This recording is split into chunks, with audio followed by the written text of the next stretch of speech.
रायबरेली पहुंची प्रभारी मंत्री प्रतिभा शुक्ला ने कलेक्ट्रेट स्थित बचत भवन में विकास और कानून व्यवस्था को लेकर समीक्षा बैठक की है और सरकार की ओर से चलाई जा रही योजनाओं को लेकर अधिकारियों को दिशा निर्देश दिए हैं। इस मौके पर प्रभारी मंत्री ने कहा कि तहसील और थानों में शिकायतों का तुरंत निस्तारण किया जाना चाहिए ताकि लोगों को जल्द से जल्द न्याय मिल सके। साथ ही उन्होंने कांवड़ यात्रा को लेकर भी निर्देश देते हुए कहा कि सड़कों को दुरुस्त कराकर मंदिरों के साथ साफ सफाई की व्यवस्था भी की जाए। भी गांव वाले जो बेचारे आते हैं, लाभार्थी हैं या कोई परेशान व्यक्ति हैं, ऐसे लोगों की बात तुरंत सुनी जाए और उनको तुरंत न्याय मिले। थाना दिवस पर एप्लीकेशन देते हैं तो उसको 1 महीने में पूर्ण कर लेना है। संपूर्ण समाधान दिवस में देना है तो 1 महीने में पूर्ण कर लेना है और सारे पर यदि नहीं हो पाता है तो उसको निर्देश दे देने हैं कि इस पर काम नहीं हो पाएगा। अधिकारियों से मैंने खुद भी डीएम मैडम है, इस पर उनसे कहा, अभी हमने दोनों लोगों से बात की है कि हमें पार्टी नहीं बनना है, जो पीड़ित व्यक्ति है उसकी बात को सुनना है। जब हम न्याय की कुर्सी पे बैठे होते हैं तो कोई अपना और कोई पराया नहीं होता है। हमें जो वास्तव में परेशान व्यक्ति है, हमें उसकी मदद के लिए आगे आना है। इसमें हम जात वर्ग को नहीं देखते, बिल्कुल न्याय संगत कार्य करना चाहिए, तभी हम अपने लक्ष्य और काम में आगे बढ़ सकते हैं।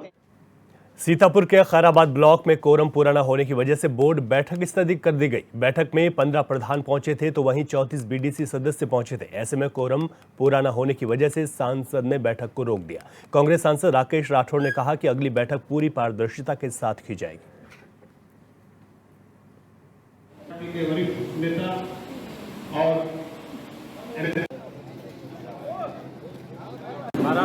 बैठक बुलाई गई थी और 2:00 तक कोरम पूरा नहीं हुआ। यहाँ के लोग इंतजार करते रहे, घर से लोगों को बुलवाते रहे। बीडीसी की संख्या 34 और प्रधानों की संख्या 15 और होना चाहिए 54। कोरम न होने के कारण बैठक निरस्त हुई। आगे की कार्रवाई हम लोग करवाएंगे।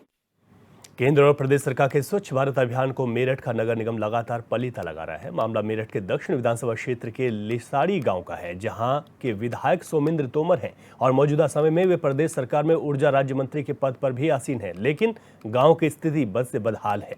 ग्रामीण नारकीय जीवन जीने को मजबूर हैं।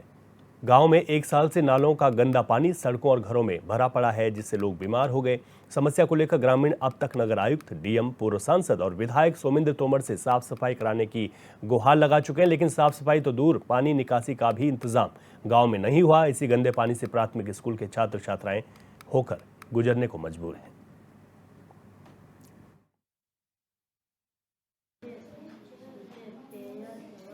हमारे यहाँ सबसे बड़ी समस्या पानी की है।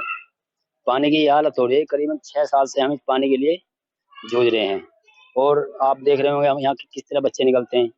इसके अलावा भी हम सारे अधिकारियों के पास हो जाए, यहाँ के डीएम तक के पास हम गए, 2 एप्लीकेशन डीएम को भी दिए हैं, नगर आयुक्त को भी दिए हैं हमने, और जो पार्षद जी के भी चक्कर काटते हैं। और यहाँ जो हमारा पूर्व मेयर था उनके पास भी गए थे और सांसद जी के पास भी गए। यानी कि हम सब जगह जा चुके, हमारी कोई सुनवाई नहीं हो रही है। अब ये क्यों नहीं हो रही, इस बात का तो हम कह नहीं सकते जी। सर, यहाँ पे समस्या सबसे पहले तो टीचर्स की है। यहाँ पे टीचर्स नहीं है, हम केवल 2 हैं, उसमें भी एक मैडम जो सभासाई सिद्दीकी, वो हमने वहां से संबद्धीकरण करा के यहाँ करा रखी है और मैं केवल इकली हूँ। शिक्षा मित्र मैं भी यहाँ पर, और यहाँ पे टीचर ना होने की वजह से समस्या है बच्चों के शिक्षण कार्य में भी होती है। आधे पेरेंट्स तो नाम कटवा के यहाँ से ले गए। दूसरे, यहाँ की स्थिति इतनी खराब है, यहाँ का जो मेन स्थिति है, मेन गेट पर पानी इतना भरा हुआ है यहाँ पे कि बच्चे इस पानी में से होकर आते हैं, हम भी होकर के आते हैं और उनके पैरों में भी गलन उत्पन्न होगी, जिसके कारण से जो पेरेंट्स है वो नाम कटवा के भी ले जा रहे हैं। और गांव के अंदर इतना पानी भरा सड़ा पड़ा, बदबू हो रही है। कोई सांसद भी आगे हैं, नगर आयुक्त भी आगे, सभी आगे, सभासद भी आगे, पर कोई समाधान नहीं हुआ। किस से आपने शिकायत की है? और इसकी सब जगह डीएम के भी दे दी, तो तोमर के उसके भी दे दी, नगर आयुक्त के भी दे दी, सब जगह। मेरठ से हमारे संवाददाता मनीष पाराशर हमारे साथ फोन लाइन पर जुड़ गए हैं। मनीष, यहाँ पर लोगों को बहुत दिक्कतें हो रही हैं, बावजूद इसकी सुध नहीं ली जा रही है। अभी क्या स्थिति है? मानसून भी चल रहा है। देखिए, बिल्कुल मैं आपको बता दूं, ये मेरठ के लिसाड़ी गांव का मामला है। ये जो यहाँ पे सोमेंद्र तोमर, जो यहाँ पे अपने ऊर्जा राज्य मंत्री भी हैं और मौजूदा समय में यहाँ के विधायक है, उन्हीं का ये क्षेत्र लगता है। दक्षिण विधानसभा यहाँ लगती है और यहीं पर प्रदेश के उपाध्यक्ष भी भाजपा के यहाँ पर रहते हैं, लेकिन अपने गांव की तरफ वो भी ध्यान नहीं दे पा रहे। गांव वाले 1 साल से लगातार यहाँ परेशानी झेल रहे हैं और लगातार इस गंदे पानी से होकर गुजरने को मौजूद हैं और उनके पास जो उनके चरम रोग भी उनके पैरों में हो गया, पैरों में गलन उनके बढ़ गए। तो पास में ही प्राथमिक विद्यालय भी है जिसमें बच्चे निकलते हैं तो वो गिरकर चोटिल भी हो जाते हैं और उनके कपड़े भी खराब हो जाते हैं। लेकिन इस ओर कोई भी, ना तो नगर आयुक्त ना ही जिलाधिकारी कोई ध्यान नहीं दे रहे। तमाम जनप्रतिनिधि भी गांव में दौरा कर चुके हैं, लेकिन उसके बावजूद 1 साल से ग्रामीण जो नरकीय जीवन जी रहे हैं उसकी सुविधा उनको नहीं मिल पा रही। उनको उनके जो सुख सुविधाओं का अभाव गांव में देखने को मिल रहा है, जहां पर प्रदेश और केंद्र सरकार लगातार स्वच्छ भारत अभियान के लिए जागरूक कर रही है, तो वहीं मेरठ के ये अधिकारी स्वच्छ भारत अभियान को पलीता लगाते नजर आ रहे हैं। तमाम ग्रामीण इस बात की शिकायत कई बार कर चुके हैं, लेकिन उनकी समस्या का समाधान नहीं हो रहा। आप देख ही रहे होंगे जिस तरह से तस्वीरों में गंदा पानी सड़कों पर भरा दिखाई दे रहा है, लोगों के घरों में घुस रहा है। ये नालों का गंदा पानी, नाले चौक हुए पड़े हैं, उनकी साफ सफाई भी नहीं हो रही। और हाल ही में अब बरसात भी शुरू हो गई है, जिसमें डेंगू मलेरिया जैसे मच्छर भी पनपने शुरू हो जाएंगे, बीमारियां गाँव में बढ़नी शुरू हो जाएगी। मुख्यमंत्री ने अभी संचारी रोग और दस्तक अभियान चलाने के आदेश भी दिए थे, जिसमें घर घर जाकर स्वास्थ्य विभाग को डेंगू मलेरिया के चलते उनको जागरूक भी करना है और संचारी रोग अभियान में जो है लोगों की घर घर जाकर जांच भी करनी है। लेकिन इस गांव के अंदर इतनी बीमारियां पनप चुकी हैं, लोग लगातार परेशान हैं, बीमार हैं, चरम रोग तो इस कदर फैला हुआ है कि लोगों के पैर भी गलने लगे हैं। लेकिन फिर भी इस ओर से कोई अधिकारी, कोई स्वास्थ्य कर्मी या कोई भी जनप्रतिनिधि ग्रामीणों की समस्या का समाधान नहीं करा पा रहा। बच्चे भी काफी परेशान है। बच्चे जिस स्कूल में पढ़ रहे हैं उसकी नींव भी हिलने लगी है, क्योंकि ये पानी इस कदर बढ़ चुका है, लेंटर चूसा है। बरसात में जो बच्चों की दरियां है वो गीली हो जाती है, फर्नीचर उनको बैठने के लिए नहीं है, जमीन में बैठ के बच्चे वहां पर पढ़ रहे हैं। लेकिन तमाम जो सुविधाओं का अभाव पूरे गाँव में देखने को मिल रहा है, लेकिन फिर भी इस ओर किसी का ध्यान नहीं है। जी बिल्कुल ठीक है मनीष, आपने बहुत बड़ी लापरवाही है, बच्चों का भविष्य है और यहाँ पर जो है खतरे में मजबूर हैं पढ़ाई करने के लिए भी, और लोगों को भी बड़ी दिक्कतें हो रही हैं। बहुत शुक्रिया मनीष पराशर तमाम जानकारी के लिए। आगे बढ़ते हैं। रायबरेली में अधिशासी अधिकारी नगर पालिका परिषद में अपनी मनमानी कर रहे हैं। ये मनमानी शहर में सीवर की समस्या और जल भराव की समस्याओं को लेकर नहीं है, समस्या नगर पालिका के कर्मचारियों पर दबाव बनाने की है, जिसकी वजह से पालिका के कर्मचारी काम न करने पर मजबूर हैं। पालिका के कर्मचारियों का कहना है कि संसाधन होने के बाद भी सीवर की समस्याओं का समाधान नहीं कराया जा रहा है, जिसकी वजह से स्थानीय लोगों को काफी परेशानी का सामना करना पड़ रहा है।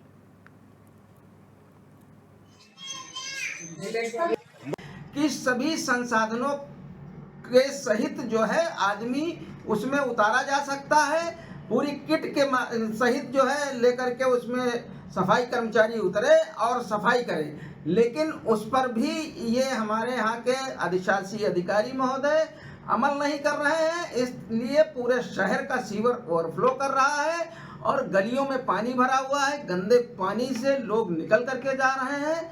ये मैं आदरणीय जिला अधिकारी महोदया से अनुरोध करता हूं कि इस बात को संज्ञान में लें। सीवर की समस्या एक बहुत गंभीर समस्या है। अधिशासी अधिकारी महोदय को बुला करके इस विषय पर बात करें, अन्यथा शहर की जनता बिल्कुल परेशान।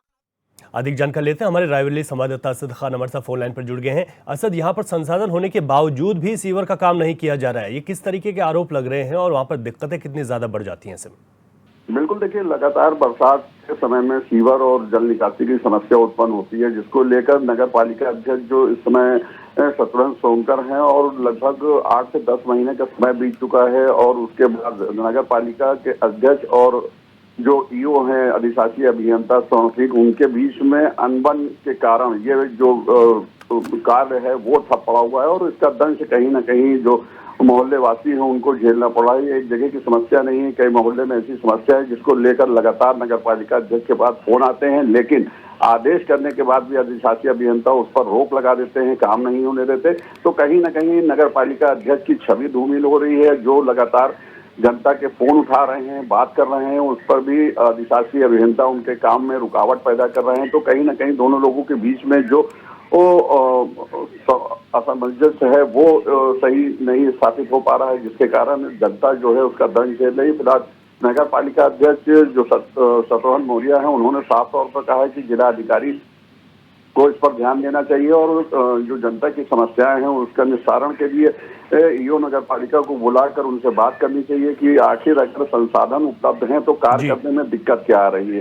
तो स्थिति साफ हो कि जो जनता इसका दंश झेल रही है, तो ये अभी पहली दूसरी बरसात थी, लगातार अभी बरसात होगी, तब जब ये स्थिति और भयावह हो जाएगी उसके बाद क्या कैसे उसको आप हैंडल करेंगे, ये देखने के लिए जिलाधिकारी को इस पर संज्ञान लेना चाहिए और जिलाधिकारी को इस पर ईओ नगर पालिका से बात करनी चाहिए कि आखिर समस्या कहाँ पर आ रही है, क्या समस्या है जिसके कारण काम नहीं हो पा रहा और जनता उससे परेशान हो रही है। बिल्कुल ठीक कहा असद आपने कि आपसे सामंजस्य ना होने का जो दंश है वो जनता को झेलना पड़ रहा है। बहुत शुक्रिया तमाम जानकारी के लिए और इन तस्वीरों को दिखाने के लिए भी। आगे बढ़ेंगे। कन्नौज में जगह जगह खुले नर्सिंग होम और अल्ट्रासाउंड सेंटर जांच के नाम पर लोगों को लूट रहे हैं। सरकारी आंकड़ों में नर्सिंग होम की संख्या 70 बताई गई है, लेकिन जिले में इससे ज्यादा नर्सिंग होम और अल्ट्रासाउंड सेंटर संचालित हो रहे हैं, जहां झोला छाप डॉक्टर के इलाज के लिए आए मरीजों की मौत हो रही है, लेकिन जिम्मेदार हाथ पर हाथ रखे बैठे हैं।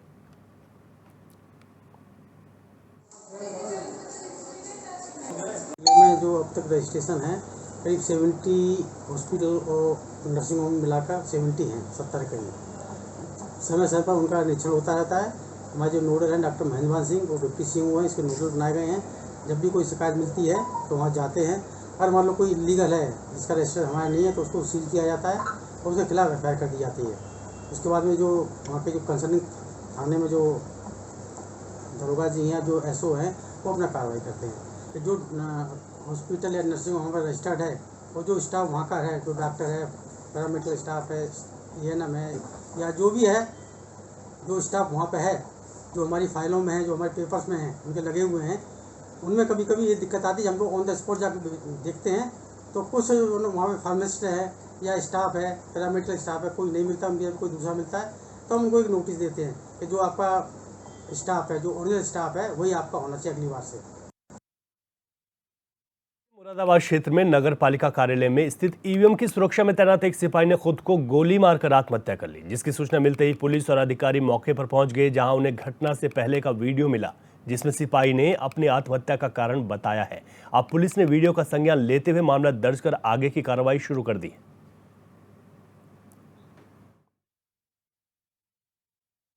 शाम करीब 8 बजे सूचना प्राप्त हुई कि थाना मुरादनगर क्षेत्र के अंतर्गत स्थित नगर पालिका कार्यालय में स्थित ईवीएम की सुरक्षा गार्ड में तैनात एक पुलिसकर्मी 2018 बैच के आरक्षी पम्मी पुत्र प्रवीण के द्वारा स्वयं को सरकारी शस्त्र से गोली मार ली गई है। सूचना प्राप्त होते ही स्थानीय पुलिस, फील्ड मेडिक इत्यादि तत्काल मौके पर आए। घटना के संबंध में आरक्षी द्वारा घटना से पूर्व बनाया हुआ एक वीडियो प्राप्त हुआ है, जिस वीडियो में इनके द्वारा बताया जा रहा है कि इनकी गांव की रहने वाली एक महिला, जिनसे करीब 2 वर्ष पूर्व इनका रिलेशन था, उस महिला के एक पुरुष मित्र तथा एक महिला मित्र के द्वारा इनको झूठे मुकदमे में फंसाने के नाम पर एक्सटॉर्शन किया जा रहा था। मैं पिछले 2 साल से इतना ज़्यादा परेशान हूँ कि मैं अपने मन की बात किसी को नहीं बता सकता। एक लड़की है मेरे ही गांव की, मेरे ही घर के सामने रहती है। वो पहले मेरे रिलेशन में आई, रिलेशन में आने के बाद 2 साल से मुझे परमानेंट ब्लैकमेल कर रही है। उसका साथ एक लड़का है अमित नाम का, उसी के मोहल्ले का, जो उसका साथ दे रहा है, अमित सनो महिपाल। ये 3 जने इस केस में मिले हुए हैं। एक इस लड़की की सहेली है जो कि मेरठ रहती है, गुड्डन उसका नाम है। बाकी हालांकि मैं उसके बारे में कुछ नहीं जानता। पिछले 2 साल से इन्होंने मेरे से कम से कम 6 लाख रुपए तो ले लिए हैं। अब भी मेरे पास पैसों की डिमांड आ रही है। देश के कोने कोने से हजारों की संख्या में श्रद्धालु देवशयनी एकादशी के पर्व पर हरिद्वार पहुंचे, जहां सभी ने गंगा के तट पर आस्था की डुबकी लगाकर पुण्य अर्जित करने का लाभ कमाया है। वहीं तीर्थ पुरोहित उज्ज्वल पंडित ने देवशयनी एकादशी का महत्व बताते हुए कहा कि देवशयनी एकादशी का विशेष महत्व है, क्योंकि इस दिन से भगवान विष्णु 4 महीनों के लिए योग निद्रा में चले जाते हैं। इस अवधि को चतुर्मास कहा जाता है, जो हिंदू धर्म में अत्यंत पवित्र माना जाता है। उन्होंने बताया कि इस दौरान विवाह, गृह प्रवेश और अन्य शुभ कार्यों पर रोक रहती है। श्रद्धालुओं का मानना है कि इस दिन गंगा स्नान करने से उन्हें मोक्ष की प्राप्ति होती है।